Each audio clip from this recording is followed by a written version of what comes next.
Hello bachcho, let's read the question. The question says, it seems logical that natural selection would work towards genetic uniformity.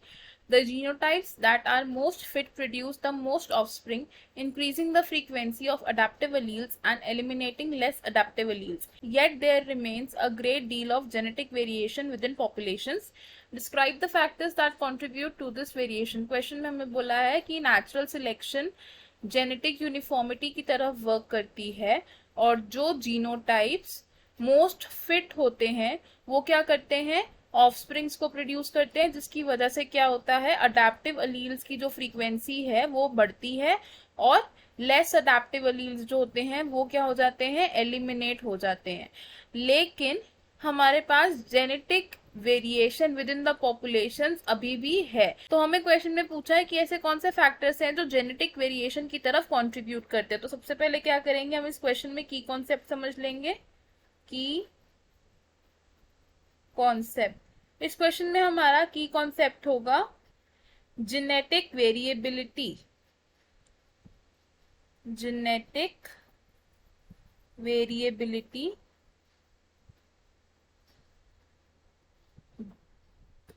Genetic variability क्या होता है, यानी कि difference of genetic composition between members of one species, या फिर genetic composition का different होना between different populations of species. तो हम इसे क्या लिख सकते हैं, different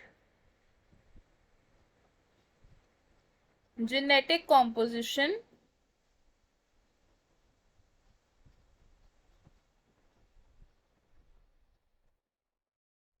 between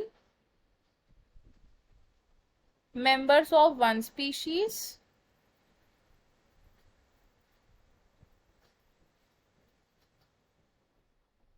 or between populations।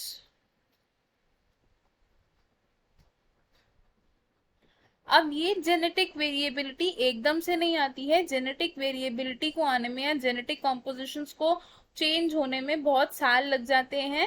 तो हम क्या बोल सकते हैं कि evolution is the main cause of genetic variability. Evolution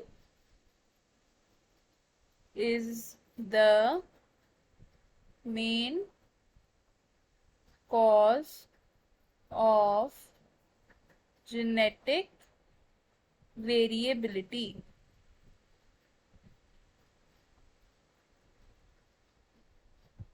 अब बात करते हैं उन फैक्टर्स की जो इस वेरिएशन की तरफ कंट्रीब्यूट करते हैं। तो हम इसे क्या लिखेंगे, factors that contribute to genetic variability।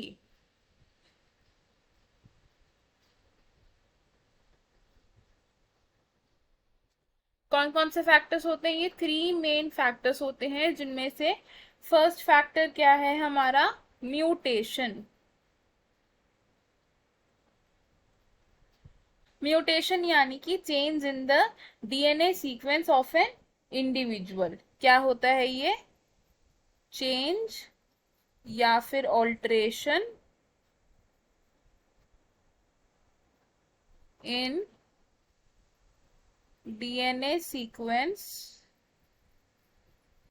अब म्यूटेशन में क्या हो रहा है कि डीएनए सीक्वेंस चेंज हो रहे हैं। डीएनए सीक्वेंस चेंज होने की वजह से क्या हो सकता है कि न्यू ट्रेट्स डेवलप हो सकते हैं। तो हम इसे लिखेंगे, न्यू ट्रेट्स में develop.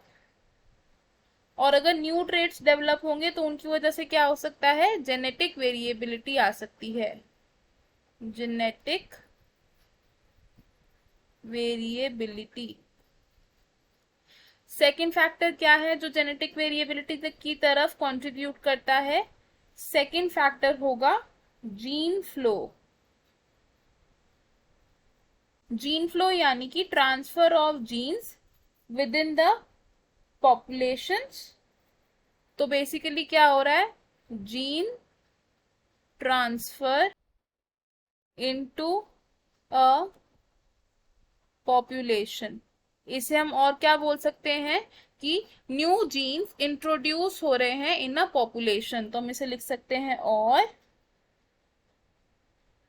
introduction of new genes in a population. अब एक पॉपुलेशन में जब नए जीन्स इंट्रोड्यूस होंगे या जीन ट्रांसफर होगा तो उससे क्या होगा, नए ट्रेट्स डेवलप हो सकते हैं, नए कैरेक्टर्स डेवलप हो सकते हैं, जिसकी वजह से इवेंचुअली क्या होगा, जेनेटिक वेरिएबिलिटी आ सकती है. न्यू कैरेक्टर्स में डेवलप एंड फिर क्या होगा, जेनेटिक वेरिएबिलिटी. थर्ड फैक्टर जो कंट्रीब्यूट करता है जेनेटिक वेरिएबिलिटी को, उसे हम कहते हैं सेक्सुअल रिप्रोडक्शन. Sexual reproduction. अब सेक्सुअल रिप्रोडक्शन के दो मेन इवेंट्स क्या है, क्रॉसिंग ओवर और रिकॉम्बिनेशन. तो crossing over and recombination. Crossing over और रिकॉम्बिनेशन की वजह से क्या होगा, नए जीन कॉम्बिनेशंस बनेंगे, न्यू जीन कॉम्बिनेशंस. और जब नए जीन कॉम्बिनेशंस बनेंगे तो क्या होगा, जेनेटिक वेरिएबिलिटी आएगी ओवर द जनरेशंस. तो जेनेटिक वेरिएबिलिटी रिजल्ट्स. तो हमें हमारे क्वेश्चन का आंसर मिल गया. हमने उन फैक्टर्स को डिस्कस किया जो कंट्रीब्यूट करते हैं towards the genetic variation. I hope you understood it well. All the best. Thank you.